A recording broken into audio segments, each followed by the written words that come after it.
उस घर में कभी प्रेतात्माएं आ जाएंगी, कभी नहीं। रोज सुबह शाम शंख ध्वनि। क्यों गुरुदेव जी ने क्रम दिए, एक एक क्रम में रहस्य छुपे हैं।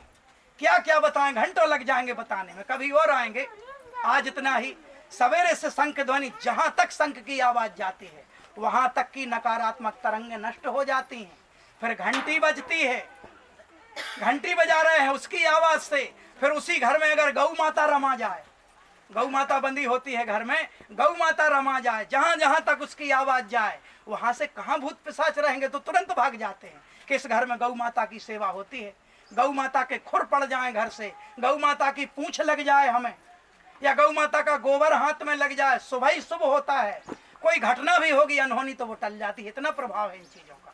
तो इनको अपनाएं और पूज्य गुरुदेव भगवान के बताए इस मार्ग पर चलें। आपकी जरूरत गुरुदेव जी को है इस अभियान के लिए।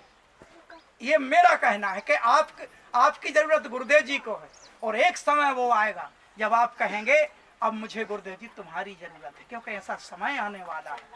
कोरोना काल में सारे रिश्तों की सच्चाई पता चल गई। मैं भी जाने वाला था, रोक लिया भगवान ने, रोक लिया, नहीं तो जरूर चला ही गया था।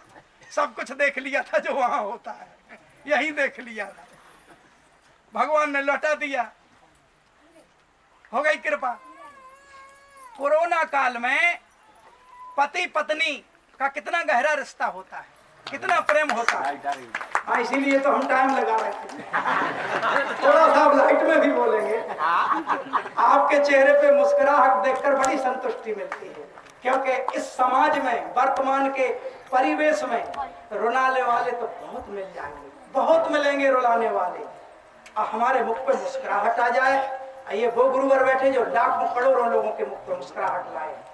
तो कोरोना काल की घटना है, पति देव की मृत्यु। अब पत्नी चाहती है कि हम लिपट के तो रोले अपने प्राणों के आधार से, 7 फेरे लिए थे, लेकिन लिपट के रोना तो दूर, 40 फीट दूर से दिखाया गया, पन्नी में लपेट के दिखाया गया कि देखो वो है।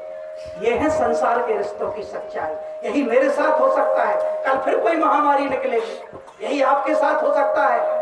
रोज मान के चलो। मुझे एक कहावत सबसे अच्छी लगती है, बस ये मेरी आखिरी बात है।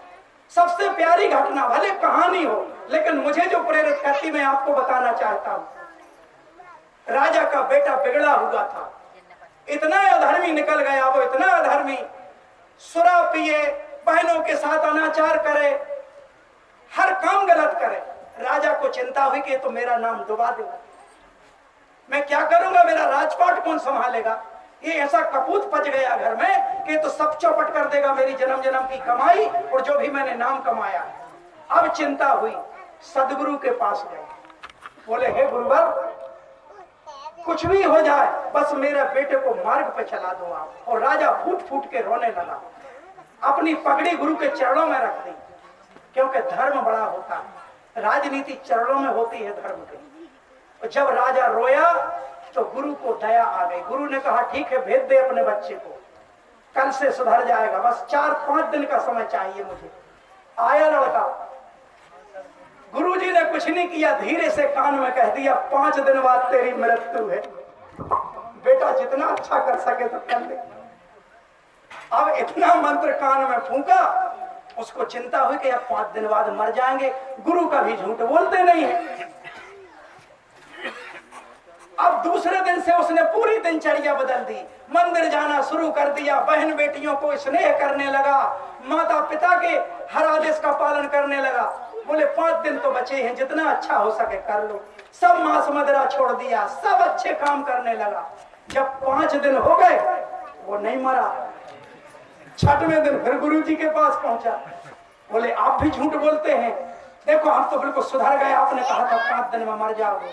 बोले बेटा 5 दिन तो बहुत ज्यादा कह दिया था, एक सांस का तो ठिकाना नहीं है कि नीचे की नीचे और ऊपर की ऊपर, तुझे तो 5 दिन बहुत कह दिए थे आपने। अब सोचिए 5 दिन जिसको पता चल गया कि 5 दिन का जीवन है, वो सुधर गया, अनाचारी भी धर्माचारी बन गया।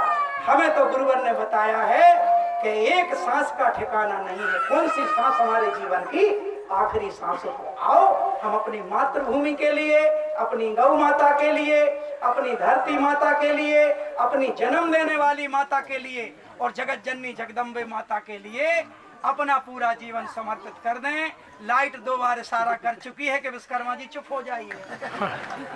तो ठीक है, एक बार फिर कार्यक्रम के आयोजक सम्मानीय गब्बर भैया जी, उनके पुत्र गौरव, जिनके गंता समारोह में यह कार्यक्रम किया गया, हम सभी संगठन के कार्यकर्ता, पथरिया तहसील के, दमोह जिले के, और मैं भी हूँ प्रदेश कार्यकारिणी से, हम सब मन कर्म वचन से माँ के चरणों में कामना करते हैं कि हे गुरुवर, हे माँ, उस बालक का जीवन दूसरों के लिए उदाहरण बन जाए।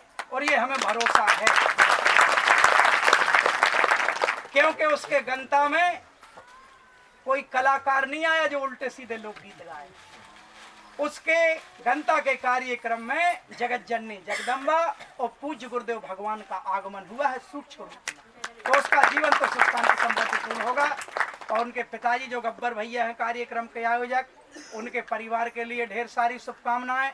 और आप सभी ग्रामवासी, हमारे जो संगठन के कार्यकर्ता हैं उनके लिए तो, और जो नए लोग बैठे हमारी माताएं बहनें किसी भी प्रकार के दुख से दुखी हैं, तो उनके लिए भी हम माँ गुरुवर के चरणों में कामना करते हैं कि हे सच्चिदानंद भगवान, हे जगत जननी जगदम्बा, दुख जीवन में अनेकों हैं।